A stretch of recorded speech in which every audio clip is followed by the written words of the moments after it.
I can remember how it felt the first time I held Renee's hand.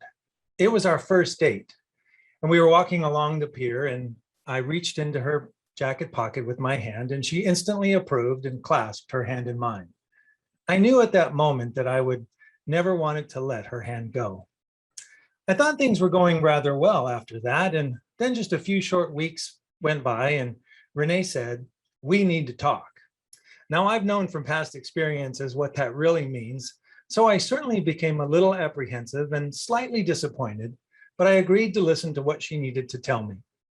We immediately got together, and then she said, "My ex-husband has been in prison for 4 years. He's serving a 7-year sentence, and he'll be out in about 3 years." "Oh my gosh," I said, "what did he do to have to go to prison?" Renee said, "He kidnapped me." I asked her, "Do you mind telling me how he did that?" She looked down and said, "He had my old boyfriend at the time call me and tell me he had an emergency and I needed to come home right away. She said when I got home, my ex-husband was there and he took me at gunpoint and forced me across the border from California into Mexico." I asked her, "But how did you get away?" She said, "I tried to escape once, but I wasn't able to get away. And after that, I just got down on my knees and I asked God to take me. Just take me, God," she said. And then she said she heard a noise at the door and a crash, and it was the FBI and the Redondo Beach Police Department from California. They paid $2,000 to find out where I was, and they were able to break in and get me out.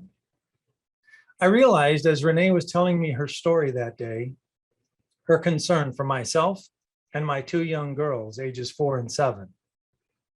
And now I had a difficult decision to make.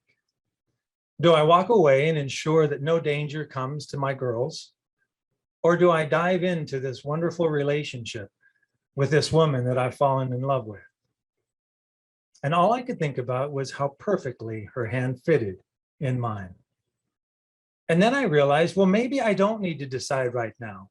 It's going to be 3 years before he's out, and I knew beyond a shadow of a doubt that I would do whatever I had to protect my girls.